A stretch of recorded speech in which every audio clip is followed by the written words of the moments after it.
My family kicked me out on my birthday after I refused to pay my brother's $100,000 debt. So, I walked away, blew up their reputation with one email. "Happy birthday, Liam," my mother began, her voice upbeat and phony, as if she hadn't just guilt-tripped me an hour before for not volunteering to pay off John's vehicle loan. I sat at the end of the dining table, a slice of store-bought cake in front of me, and half-melted wax dripped from a crooked 30 candle.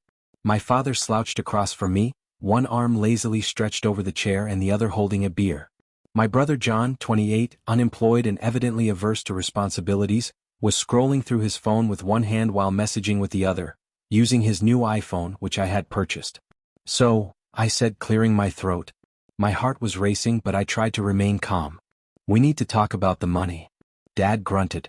Mom blinked. John did not look up. "I can't keep covering everything," I admitted. "I'm trying to build a future for myself. I've been paying the mortgage here, covering utilities, groceries. I paid off John's second DUI fine last year. I need to cut back." John looked up. "You're acting like it's charity." I stared at him. "It is." He laughed. "Well, okay then."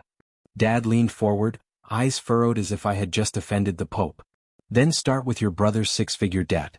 That's the real issue, isn't it?" Mom gave him a sideways look as if she wished he hadn't said it aloud. John became quite still. "I'm not paying that," I replied quietly. "That's not my responsibility." The room got frigid. Nobody moved. Dad leaned back, his lips twisting into a scowl. "Well," she replied, "guess we know where you stand." When I returned from work the next day, my belongings, including my clothes, books, tools, and the laptop I used to freelance, were neatly arranged on the porch. The locks had changed. There was a note pinned to the door.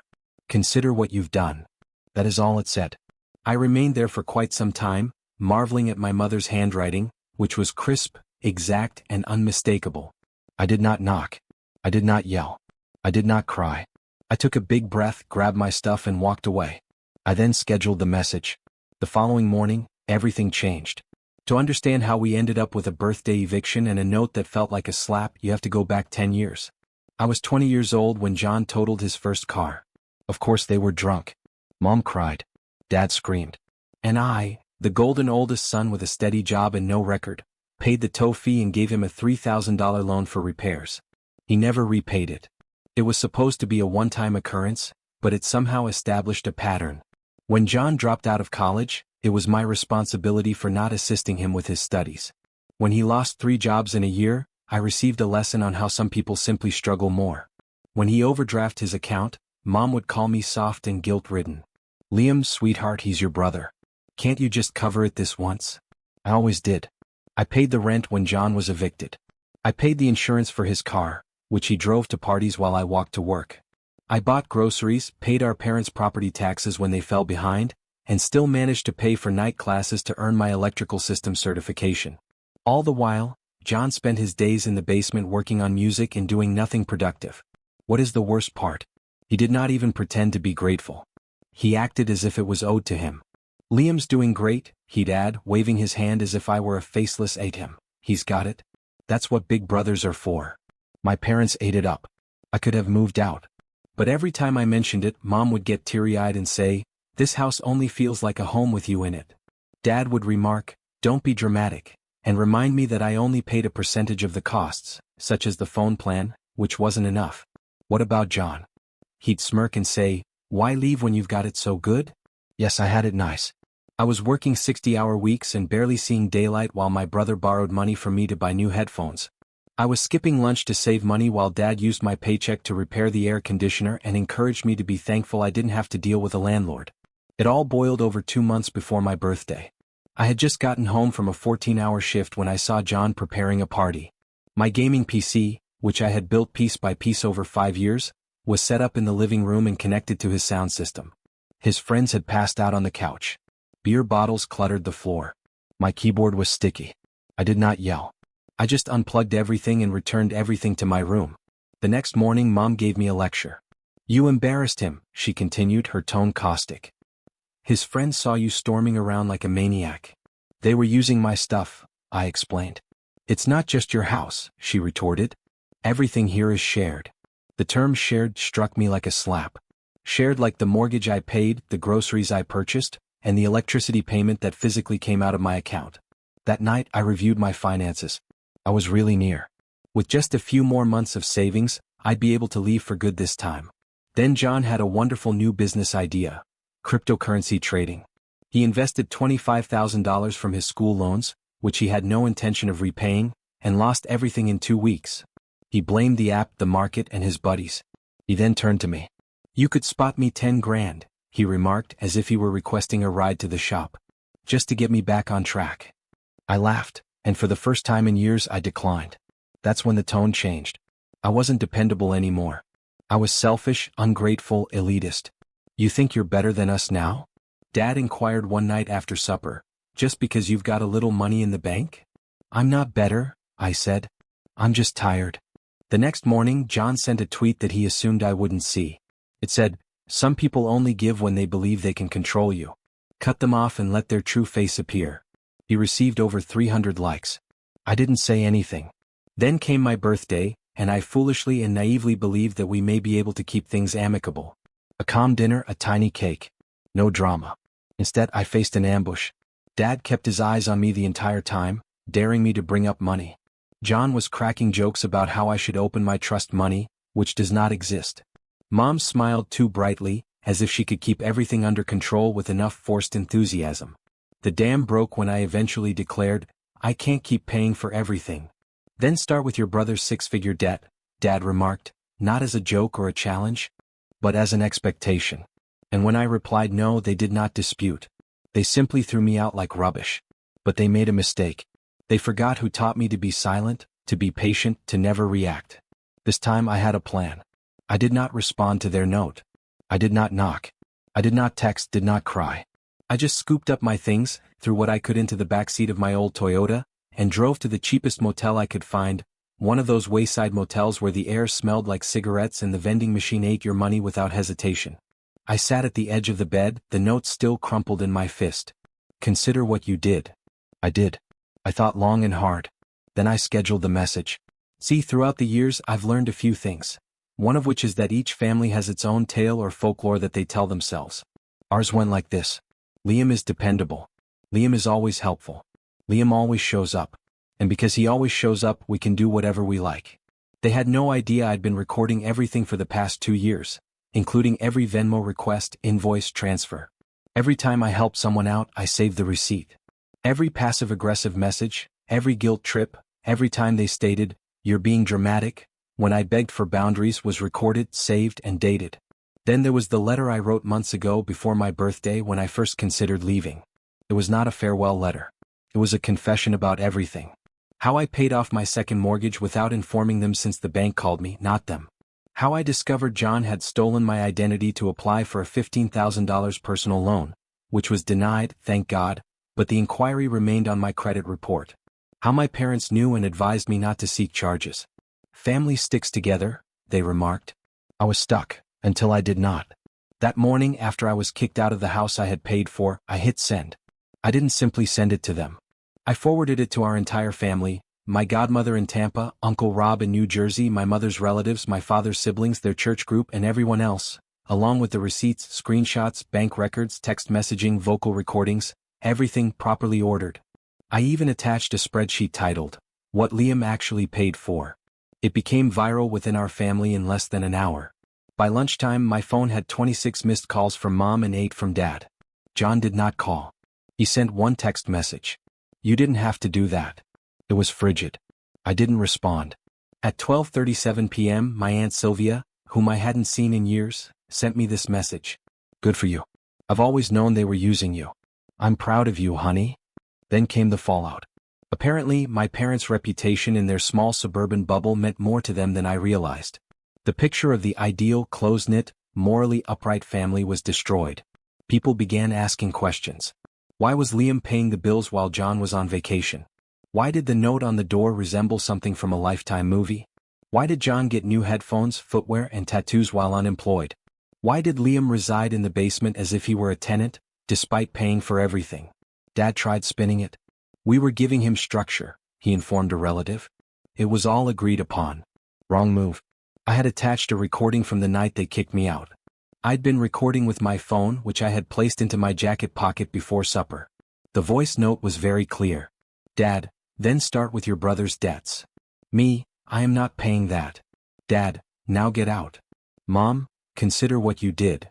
They could not spin that. The kicker? I also reported a stolen identity case. I let it slide the first time. No more. When the police arrived at the house to question John about the bogus loan attempt, things became heated.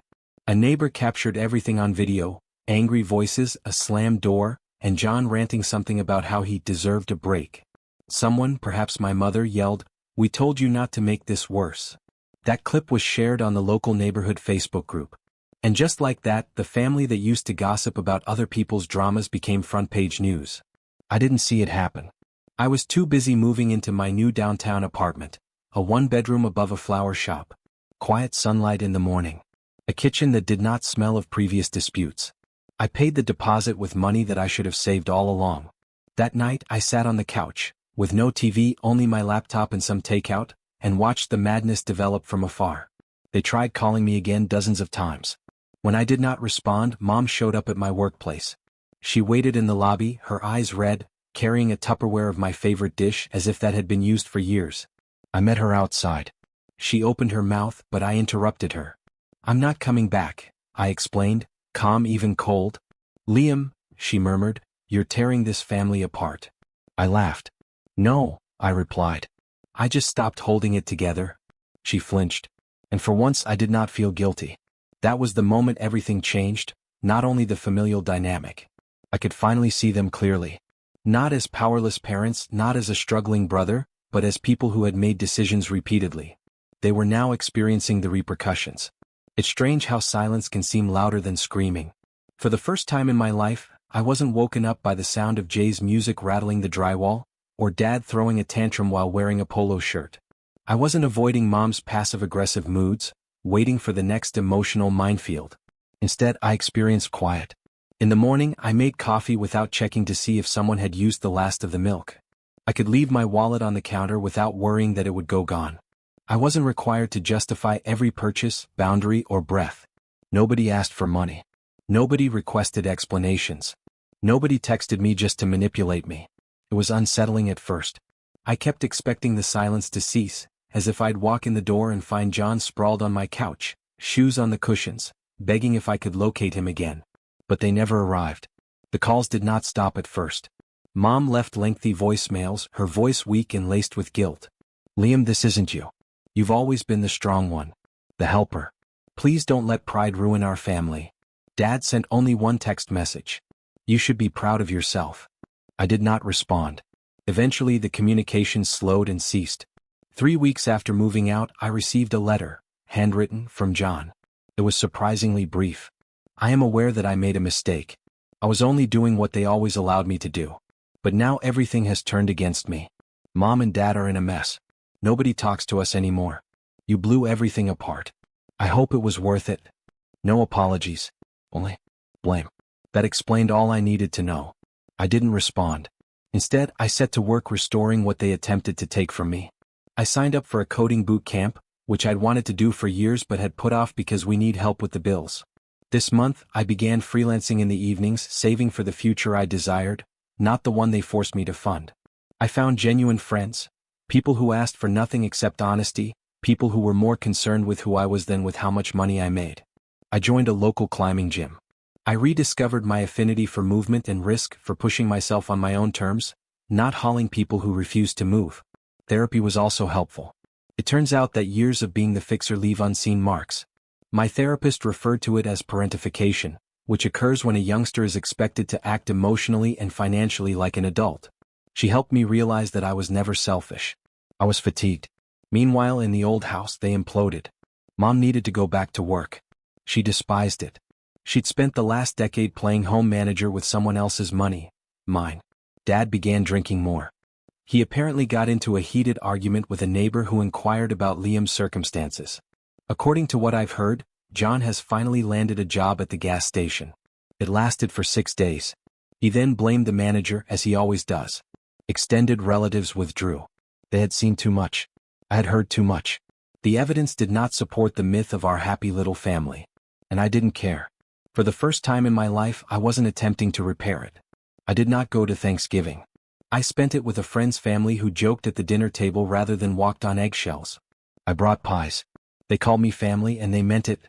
At Christmas, I received a card from my godmother. Inside was a brief note. You deserved better and you finally claimed it. I am proud of you. I sobbed while reading it.